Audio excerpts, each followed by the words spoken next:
नमस्कार मेरे प्यारे साथियों। आज अपने इस वीडियो में बात करेंगे जयपुर का उत्तराधिकारी संघर्ष। सबसे पहले दोस्तों, आप सभी को हार्दिक अभिनंदन, क्योंकि आप अपने यूट्यूब परिवार से जुड़े हो और इसी यूट्यूब परिवार पे आपको शिक्षा से संबंधित न्यूज़ और जो परीक्षा की दृष्टि से इम्पोर्टेंट जो जीके हैं वो आपके लिए लेके आते हो। चलिए दोस्तों, स्टार्ट करते हैं समय को।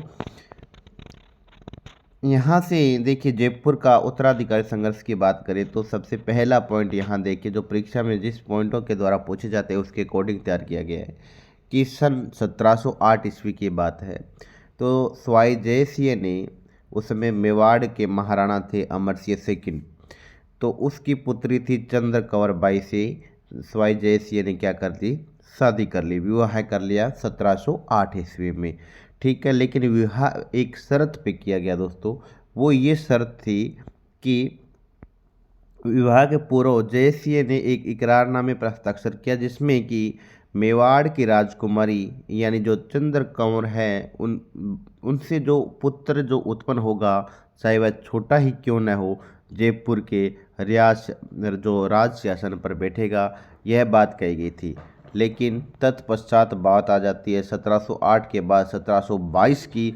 22 में जयसिंह की एक खिची रानी थी जिसका नाम था सूरज कंवर। क्या नाम था? जयसिंह की खिची रानी का क्या नाम था? दूसरी रानी का, जिसका नाम था सूरज कंवर। ठीक है दोस्तों, उनका एक पुत्र कौन सा उत्पन्न हुआ था? ईश्वरी सिंह। दोस्तों यहाँ देखिए, पहले का नाम, पहली रानी का नाम क्या था जयसिंह की? एक तो था, देखो, सूरज और चांद पर आधारित है। देखो, सूरज कंवर थी जो खिची रानी थी, और ये देखो चंद्र कंवर, यानी सूरज और चांद से आप याद रख सकते हो इनके रानियाँ। ठीक है, उसके तत्पश्चात 1722 ईस्वी में इसके जो पुत्र हुआ था, यानी सूरज से ईश्वर उत्पन्न हुआ। ठीक है ना, क्या हुआ? यानी जो ईश्वरी सिंह जो उत्पन्न था वो किसका पुत्र था? कि सूरज कंवर के से उत्पन्न पुत्र था जयसिंह का।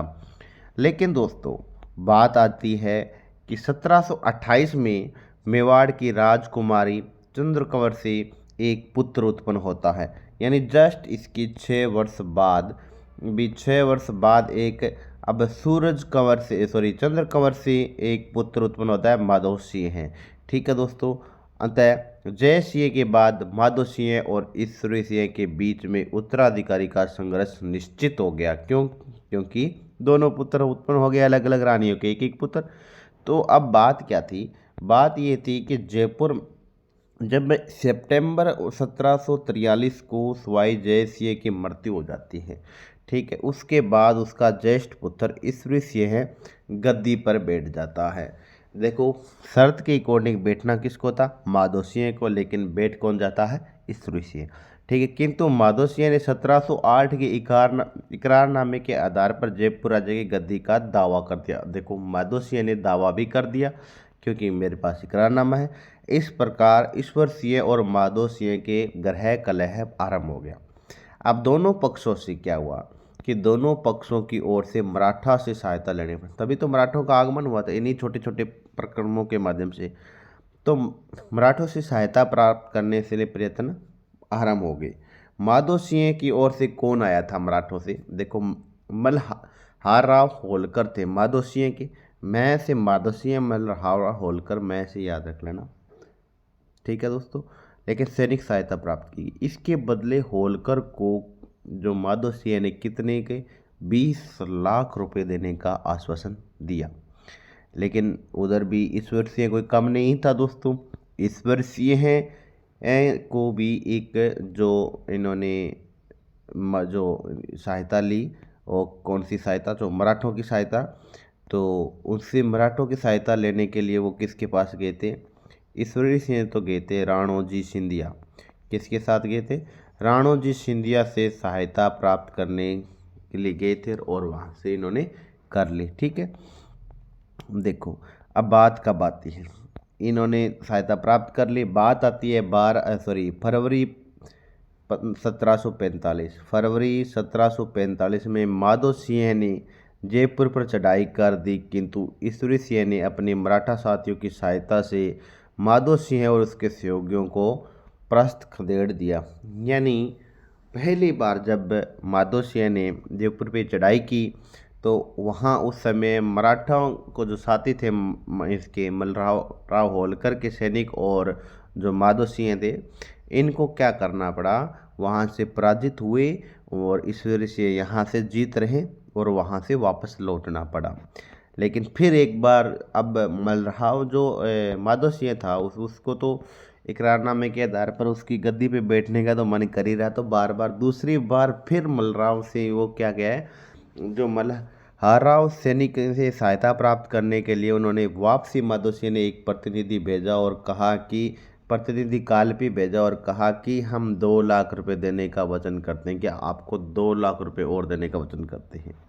तो फिर क्या हुआ, जो मल्हारराव था ना ने अपने पुत्र खांडेराव को 1000 सवारों के साथ तीनों राजपूतों की सहायता करने भेजा गया। ठीक है, भी इन राजपूतों की सहायता करने के लिए भेजा खांडेराव को। ठीक है, अब देखिए फलस्वरूप कहानी आती है 1 मार्च 1947 को दोनों पक्षों के बीच राजमहल नामक स्थान पर एक भीषण युद्ध होता है। कहाँ? राजमहल। अब प्रश्न आते हैं दोस्तों, राजमहल यानी टोंक में ही राजमहल का युद्ध कब हुआ? 1 मार्च 1947 को। ठीक है, किन के बीच में होता है? माधो सिंह और ईश्वरी सिंह के बीच में होता है। ठीक है दोस्तों, अब देखो राजमहल के इस युद्ध में भी ईश्वरी सिंह विजय होता है। अब दूसरी बार बेमी है, पहली बार जब माधो सिंह ने जयपुर पे चढ़ाई की थी उस समय भी ईश्वरी सिंह विजय रहा, लेकिन राजमहल टोंक का जो युद्ध था उसमें भी ईश्वरी सिंह की विजय रही।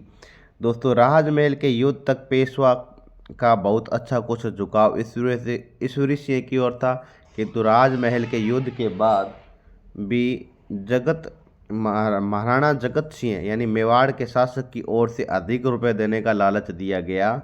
तब ऋण भार से दबे हुए पेशवा ने ईश्वरी सिंह का साथ छोड़कर माधो सिंह का पक्ष ले लिया। दोस्तों देखो, जब माधो सिंह ना भी राजमहल के युद्ध में भी हारने के बाद इनका जो मुख्य जो बाजीगर था ना, मान लो आप जो सॉरी जी मान लो मुख्य इनका जो पहलवान था पेशवा, उसको अपनी ओर ले लिया। किसके कहने पे? महाराणा जगत सिंह ने।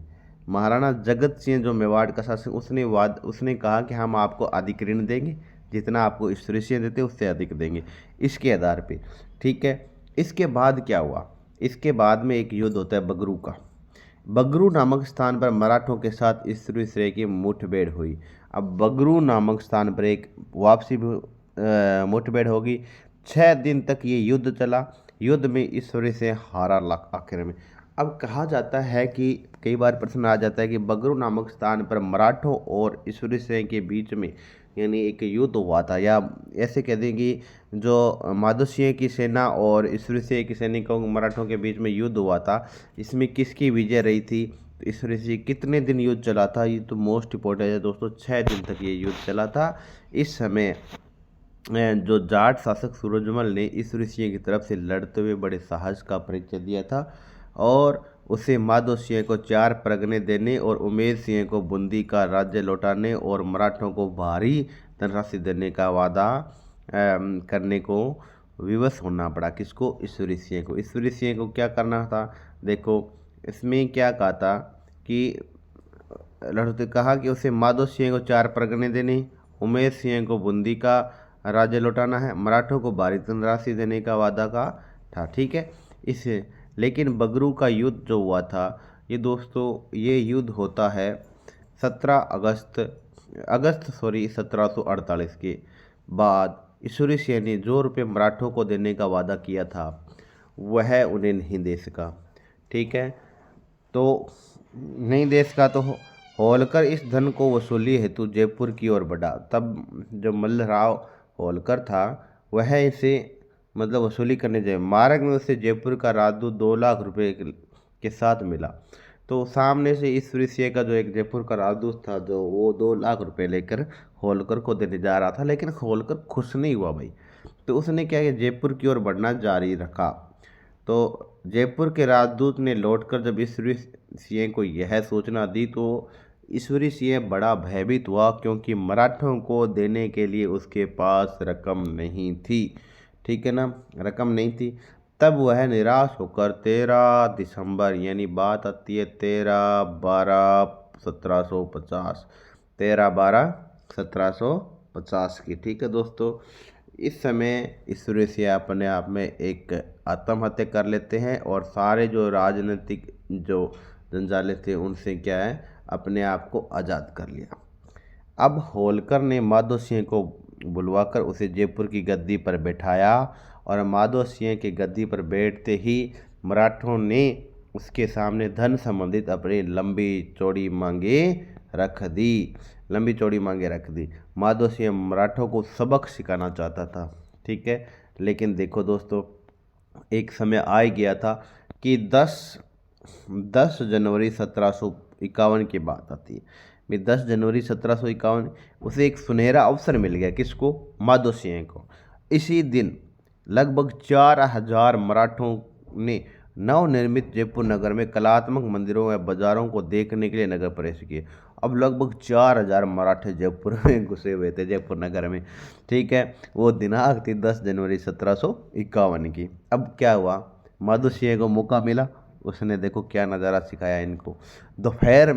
दोपहर का समय था। माधो सिंह ने कहा ठीक है भाई, अब बात बनेगी। दोपहर में क्या किया, माधो सिंह ने नगर के सभी द्वार बंद करवा दिए और अचानक राजदूत सैनिकों और नागरिकों ने मराठों का कत्लेआम शुरू कर दिया। राजस्थान की राजनीति में राजपूत मराठा संघर्ष की ये नई उलझन यहीं से प्रारंभ हुई थी। जो राजपूत मराठा की जो नई संघर्ष की नई उलझन थी ना, वो यहीं से आरंभ हो गई। आगे चलकर इन दोनों जातियों के साथ साथ राजस्थान के लिए घातक सिद्ध हुई। दोस्तों, ये थी इंटरेस्टिंग जो जयपुर का उत्तराधिकारी संघर्ष, जिसमें 2 व्यक्तियों का संघर्ष था। आपने अच्छी तरह से जाना। एक बार इसको आप चाहो तो रिकॉल कर सकते हो, लेकिन दोस्तों वीडियो काफ़ी बड़ा हो जाएगा, इसलिए आपको वीडियो को रोक के आप इसको पूरा देख सकते हो। अगर आपको इसकी PDF चाहिए तो कमेंट सेक्शन में लिख देना दोस्तों, मैं इसकी आपको PDF भी भेज दूँगा।